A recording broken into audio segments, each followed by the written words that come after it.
Perda Nomor 1 2015 itu masih berlaku atau tidak, nanti sebagai tolak ukur. Karena harusnya di 2015 itu mereka sudah bertransformasi menjadi BUMDESMA kalau kita lihat perda yang muncul. Nah, jadi sebelum Pak Kadis yang sekarang ya dengan Pak Kadis sekarang itu 2015 harusnya sudah selesai permasalahan ini, maksimal 2016.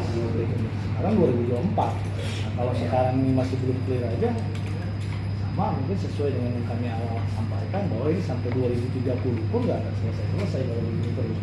Karena terakhir kemarin kami ke inspektorat juga, ya kan, yang akhirnya difasilitasi dalam satu pertemuan ya Pak Irban ya, pada saat itu langsung Pak Inspektur kami lihat hanya satu yang diperiksa.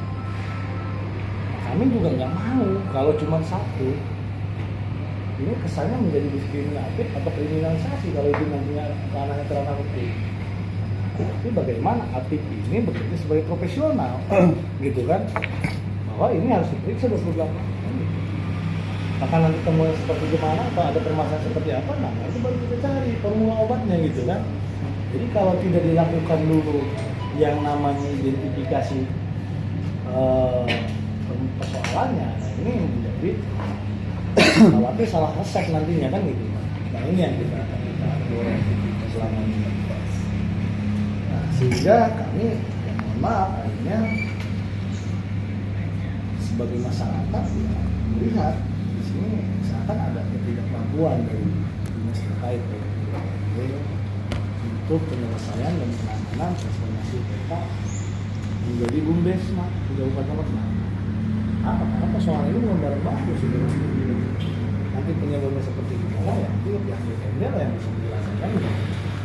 Kedua, ini juga ya, akhirnya mohon maaf ya, diduga juga ke publik ini menyatakan bahwa inspektorat juga ini sebagai API misalkan tidak mampu juga untuk melakukan fungsinya terhadap dugaan tidak pidana korupsi karena ini ramai, sebetulnya sudah ramai. Kalau memang satu sudah ditemukan indikasinya ya kenapa yang lainnya? Karena ini program bukan hanya ada di satu kecamatan. Cuman kemarin kami kecewa Pak Asda izin disampaikan oleh Pak Inspektur bahwa kami bekerja berdasarkan aduan atau laporan yang nggak bisa begitulah. Ya kan? Itulah yang membuat kemarin itu mohon maaf agak sedikit gaduh di inspektorat ya karena dibajakannya berdasarkan pengaduan. Jadi inspektorat ini kalau nggak ada yang ngadu, santai-santai aja.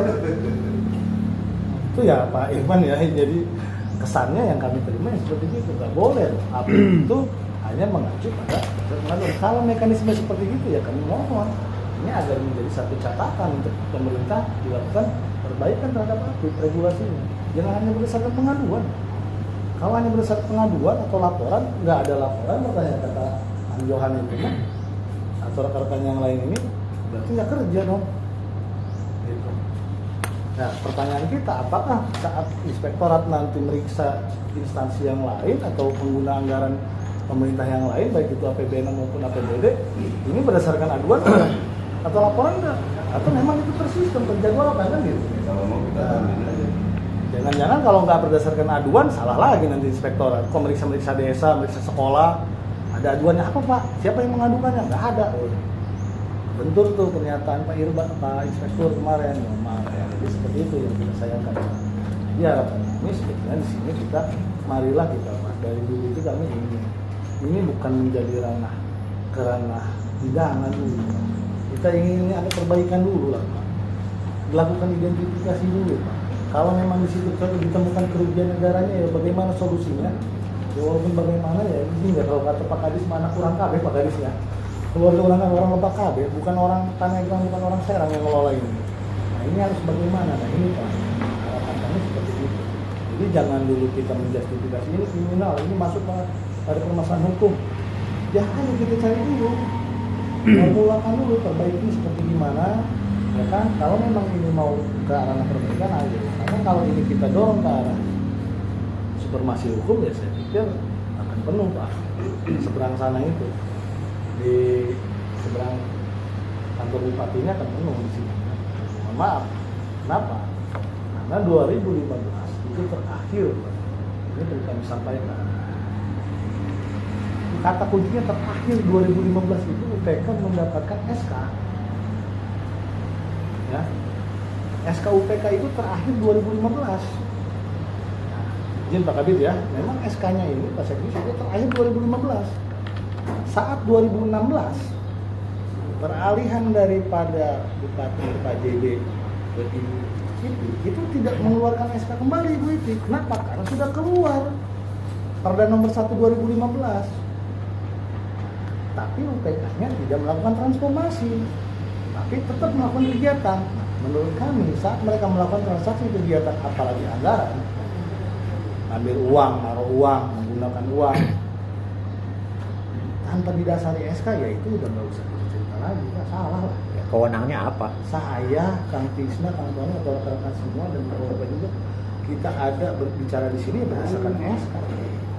Ya kalau saya nggak punya SK jadi ketua AGP ya Kang Tisna, Kang Tony atau Kang Johan yang lainnya nggak ada, ini nggak bisa kita bersurat, ya nggak bisa kita melakukan kegiatan.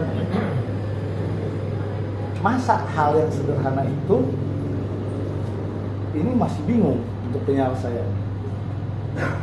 Saya makanya kemarin mohon maaf ya Pak Irwan ya, saya bilang dengan Pak Inspektur gitu Pak, 5 menit juga selesai ya, apalagi Pak Inspektur lah, lebih ahli beliau lah. Ya, harusnya di bawah 5 menit beres oleh Pak Inspektur itu. Dasarnya apa? Orang transaksi nggak ada SK, ya selesai Pak, dioper di situ udah. Baru ngomong berapa transaksi yang kamu tarik di sana, sekian, itulah kerugian negaranya. Selesai. Apa kewenangannya katakan Tisna tadi? Orang tidak punya SK mengelola keuangan, itulah temuannya. Baru bicara nanti kerugiannya kan gitu. Dapat gaji lagi ya. Nah, gajinya juga signifikan Pak. Jadi baru nanti ranahnya kemana ya enggak. Kita minta pendapat, pandangan dari keluarga ini tetap ingin mendengar dan mendapatkan pandangan dan kesimpulan dari pemerintah daerah itu menjadi masalah satu. Saja. Itu saja mungkin sebagai pembuka Pak dari kami, kurang lebih mohon maaf.